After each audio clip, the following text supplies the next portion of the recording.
নমস্কাৰ বন্ধু বান্ধৱীসকল, আপোনালোকৰ বাবে আজি পুনৰ এক নতুন চৰকাৰী চাকৰিৰ খবৰ লৈ আহিছোঁ, য'ত আপোনালোকে মাথো 10 পাছৰ পৰাই আবেদন কৰিব পাৰিব। বয়স কিমান লাগিব আৰু কিদৰে আপোনালোকে আবেদন কৰিব, সকলো সবিশেষ জানিবৰ কাৰণে আপোনালোকে ভিডিঅ'টো শেষলৈকে চাই থাকিব। বলক ভিডিঅ'টো আৰম্ভ কৰোঁ।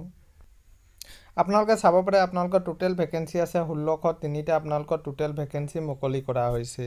আৰু এইসমূহ পদ আপোনালোকৰ ইণ্ডিয়ান অইল কৰ্পৰেশ্যন লিমিটেডৰ ফালৰ পৰা আপোনালোকৰ এপ্ৰেণ্টিছৰ ভেকেঞ্চি আপোনালোকৰ মুকলি কৰা হৈছে।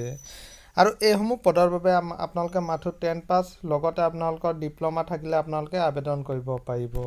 আৰু এইসমূহ পদ আপোনালোকৰ অল ইণ্ডিয়া কেটেগৰীৰ কাৰণে আপোনালোকৰ মুকলি কৰা হৈছে। আৰু আমাৰ অসমৰ বাবে কিমান আছে আপোনালোকে চাব পাৰে।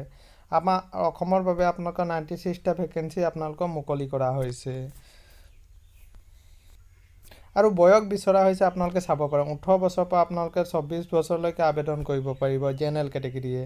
লগতে আপোনালোকৰ এজ ৰিলেক্সন আপোনালোকৰ দিয়া হৈছে।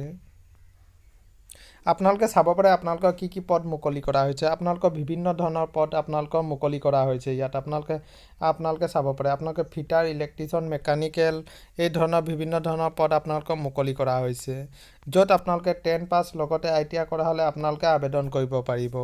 আৰু কিছুমান পদৰ বাবে মাথো আপোনালোকে 12 পাছ কৰা হ'লে আপোনালোকে আবেদন কৰিব পাৰিব। যেনেকৈ আপোনালোকৰ ডাটা এণ্ট্ৰি অপাৰেটাৰ পদসমূহৰ বাবে মাথো আপোনালোকে 12 পাছ কৰা হ'লে আপোনালোকে আবেদন কৰিব পাৰিব। আৰু এইসমূহ পদৰ বাবে আপোনালোকে অনলাইন আবেদন কৰিব লাগিব। আপোনালোকৰ IOCLৰ অফিচিয়েল ৱেবছাইটত গৈ আপোনালোকে অনলাইন আবেদন কৰিব পাৰিব। আৰু অনলাইন ষ্টাৰ্ট হৈছে আপোনালোকৰ 16 ডিচেম্বৰৰ পৰাই আপোনালোকৰ অনলাইন আবেদন আৰম্ভ হৈ গৈছে। আৰু আপোনালোকে 5 জানুৱাৰীলৈকে আপোনালোকে এইসমূহ পদৰ বাবে অনলাইন আবেদন কৰিব পাৰিব।